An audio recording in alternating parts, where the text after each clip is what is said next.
A plus ട്യൂബിലേക്ക് സ്വാഗതം.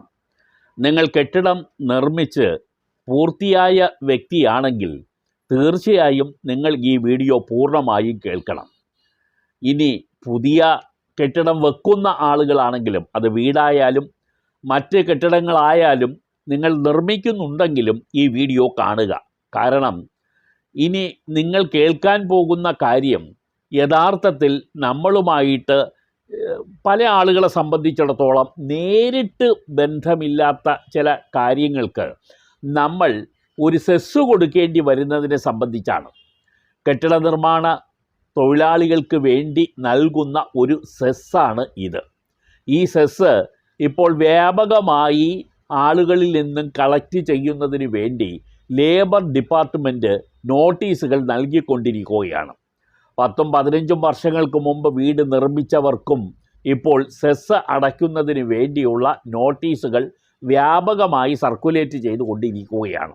നമ്മൾ ഒരു കെട്ടിടം നിർമ്മിച്ച് കഴിഞ്ഞാൽ ആ കെട്ടിട നിർമ്മാണത്തിന് വേണ്ടി വരുന്ന ചിലവിൻ്റെ 1% സെസ് ആയി നമ്മൾ നൽകേണ്ടതുണ്ട്. ഇത് 1996 building and other construction workers welfare cess act പ്രകാരം ഉള്ളതാണ്. ഒരു കേന്ദ്ര നിയമത്തിൻ്റെ ഭാഗമായിട്ടുള്ളതാണ് ഈ സെസ്.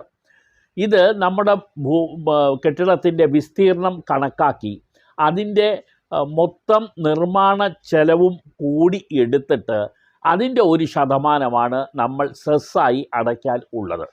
യഥാർത്ഥത്തിൽ നമ്മുടെ നാട്ടിൽ ഈ ബിൽഡിങ്ങിൻ്റെ കൺസ്ട്രക്ഷൻ നടത്തുന്നതൊക്കെ നമ്മൾ കരാറുകാരെ ഏൽപ്പിക്കുകയോ അല്ലെങ്കിൽ ദിവസം കൂലിക്ക് തൊഴിലാളികൾ വെച്ച് ചെയ്യിപ്പിക്കുകയോ ആണ് നമ്മൾ ചെയ്യുന്നത്. നമ്മൾ നേരിട്ട് തന്നെ വീട് നിർമ്മിക്കുന്നത് ഇപ്പോൾ വളരെ കുറവാണ്. നമ്മളൊരു ഏജൻസിയെ വെച്ച് ആ ഏജൻസി വഴി നമ്മൾ ചെയ്യുന്നു. അപ്പോൾ നമുക്ക് ഈ തൊഴിലാളികളുമായി യഥാർത്ഥത്തിൽ നേരിട്ട് ബന്ധങ്ങളൊന്നുമില്ല. പക്ഷേ സർക്കാർ പറയുന്നത് നമ്മൾ അവർക്കിടെ ഒരു ക്ഷേമനിധി ബോർഡ് സർക്കാർ രൂപീകരിച്ചിട്ടുണ്ട്. ആ ക്ഷേമനിധി ബോർഡിലേക്ക് നമ്മൾ ഈ നിർമ്മിക്കുന്ന കെട്ടിടത്തിൻ്റെ 1% അവർക്ക് കൊടുക്കണം. ആ കൊടുക്കാത്ത ആളുകൾക്കാണ് ഇപ്പോൾ ഈ നോട്ടീസ് ലേബർ ഡിപ്പാർട്ട്മെൻറ്റ് നൽകിക്കൊണ്ടിരിക്കുന്നത്. അത് ചില്ലറ തുകയൊന്നും അല്ല. നിങ്ങളിപ്പോൾ 40 ലക്ഷം രൂപയാണ് നിങ്ങളുടെ ഒരു കെട്ടിടത്തിന് നിർമ്മാണ ചെലവ് വന്നു എന്നാൽ 40,000 രൂപ വരെ നിങ്ങൾ ഈ സെസ് അടയ്ക്കേണ്ടി വരും. ആ സെസ്സിന് വേണ്ടിയാണ് ഇപ്പോൾ ലേബർ ഡിപ്പാർട്ട്മെൻറ്റ് മുൻകാലത്ത് ചെയ്തവർക്കെല്ലാം നോട്ടീസ് നൽകുന്നത്. ഇപ്പോൾ ഏറ്റവും ഒടുവിലുള്ള ഉത്തരവ് പ്രകാരം ലോക്കൽ സെൽഫ് ഗവൺമെൻറ് തന്നെ, അതായത് പഞ്ചായത്ത്, മുനിസിപ്പാലിറ്റി, കോർപ്പറേഷൻ തന്നെ ഈ തുക ഈടാക്കി നൽകണം എന്നുള്ളതാണ്. കെട്ടിട നമ്പർ ലഭിക്കണമെങ്കിൽ ഈ തുക നൽകിയാൽ മാത്രമേ കെട്ടിട നമ്പർ അനുവദിക്കുള്ളൂ എന്നുള്ള ഒരു സ്റ്റേജിൽ കാര്യങ്ങൾ എത്തി നിൽക്കുകയാണ്. ഇപ്പോൾ നമ്മളെ സംബന്ധിച്ചിടത്തോളം പല ആളുകളും ബാങ്ക് ലോണൊക്കെ എടുത്ത് ഇല്ലെങ്കിൽ പല ആളുകളിൽ നിന്നും കടം വാങ്ങി ബുദ്ധിമുട്ടിയൊക്കെയാണ് ഒരു വീട് വെക്കുന്നത്. ഈ വീട് വിൽക്കുമ്പോൾ തന്നെ നമ്മൾ തുടക്കത്തിൽ കെട്ടിട നിർമ്മാണ അനുവാദം വാങ്ങാൻ നമ്മൾ പെർമിറ്റ് ഫീസ് അടയ്ക്കണം. ആപ്ലിക്കേഷൻ ഫീയും പെർമിറ്റ് ഫീയും ഒക്കെ നമ്മൾ അടയ്ക്കേണ്ടതുണ്ട്. ഇത് അടുത്ത കാലത്ത് കുത്തനെ കൂട്ടിയെങ്കിലും പിന്നീട് ജനങ്ങളുടെ ഒരു എതിർപ്പ് ഉണ്ട് എന്ന് മനസ്സിലാക്കിയതിന് ശേഷം അതിൽ നിന്നും കുറച്ച് കുറവ് വരുത്തി അടുത്ത കാലത്ത് ഉത്തരവ് വന്നിട്ടുണ്ട്. പക്ഷേ ഈ ബിൽഡിങ്ങിന് വേണ്ടി നമ്മൾ കൊടുക്കുന്ന പെർമിറ്റ് ഫീസും ആപ്ലിക്കേഷൻ ഫീയും കൂടാതെ തന്നെ നമ്മൾ ഒരു കെട്ടിടത്തിന് പ്രോപ്പർട്ടി ടാക്സ് അടയ്ക്കണം. ഓരോ വർഷവും 2 തവണകളായി നമ്മൾ വസ്തുനികുതി അല്ലെങ്കിൽ കെട്ടിട നികുതി അല്ലെങ്കിൽ പ്രോപ്പർട്ടി ടാക്സ് എന്ന് ഇംഗ്ലീഷിൽ പറയുന്ന ഈ നികുതി അടയ്ക്കണം. ഇനി വില്ലേജ് ഓഫീസിലോ ഒറ്റത്തവണ നികുതി നമ്മൾ അടയ്ക്കാനുണ്ട്. അതിലുപരി ലക്ഷറി ടാക്സ് നമ്മൾ അടയ്ക്കാനുണ്ട്. ഇതെല്ലാം അടയ്ക്കുന്ന ഒരു വ്യക്തിയാണ് ഇപ്പോൾ ഈ പറയുന്ന ഈ സെസ്, ലേബർ സെസ് എന്ന് പറയുന്ന ഈ സെസ് നമ്മൾ അടയ്ക്കാനുള്ളത്. പക്ഷേ ഇതിനകത്ത് ആലോചിക്കാനുള്ള ഒരു കാര്യം, നമ്മുടെ സംസ്ഥാനത്തെ നിർമ്മാണ മേഖലകളിൽ ഏറ്റവും കൂടുതൽ ആരാണ് വർക്ക് ചെയ്യുന്നത്? അന്യസംസ്ഥാന തൊഴിലാളികളാണ്. ഇവരൊക്കെ തന്നെ സ്ഥിരമായി ഒരു കോൺട്രാക്ടറുടെ കീഴിൽ വർക്ക് ചെയ്യുന്നുണ്ടോ? ഇല്ല. അവർക്ക് തരം കിട്ടുന്നതനുസരിച്ച് മാറി മാറി മറ്റ് പല കോൺട്രാക്ടർമാരുടെ കൂടെ പോയി വർക്ക് ചെയ്യും. അവർ ഈ സംസ്ഥാനത്ത് സ്ഥിരമായി നിൽക്കുമോ? അതുമില്ല. അവരുടെ സംസ്ഥാനത്തേക്ക് അവരാവശ്യം വന്നാൽ അവർ സ്ഥിരമായിട്ട് അങ്ങ് ഷിഫ്റ്റ് ചെയ്ത് പോവുകയും ചെയ്യും. ഇങ്ങനെയുള്ള ആളുകൾക്ക് വേണ്ടിയാണ് നമ്മൾ ഈ സെസ് കൊടുക്കുന്നത്. രജിസ്റ്റർ ചെയ്ത തൊഴിലാളികൾ എന്ന് പറയുന്നുണ്ട്. എത്ര പേരാണ് രജിസ്റ്റർ ചെയ്തിരിക്കുന്നത്?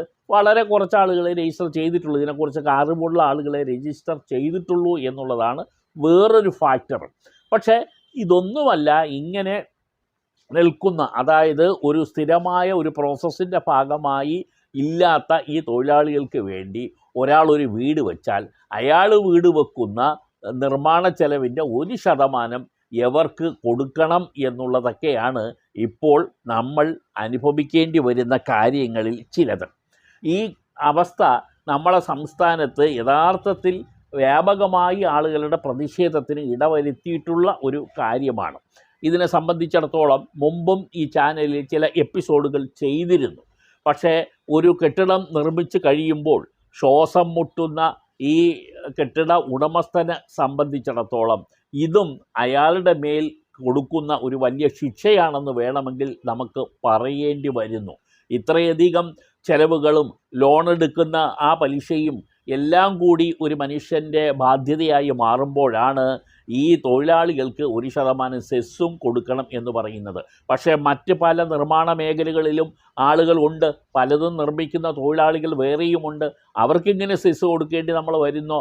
ഇല്ല, അങ്ങനെ ഒന്നും വന്നിട്ടുമില്ല. പക്ഷേ ഒരു വീട് വെച്ചാൽ വീട് വെക്കുന്ന തൊഴിലാളിക്ക് നമ്മൾ എല്ലാ നികുതികളും കൊടുക്കുന്നതിന് പുറമെ തൊഴിലാളികൾക്ക് വേണ്ടിയുള്ള 1% സെസ്സും നമ്മൾ കൊടുക്കേണ്ടി വരുന്നു എന്നുള്ള ഒരു ട്രാജഡി നിങ്ങളെ ബോധ്യപ്പെടുത്തുകയാണ് ഈ എപ്പിസോഡിലൂടെ ചെയ്തിരിക്കുന്നത്.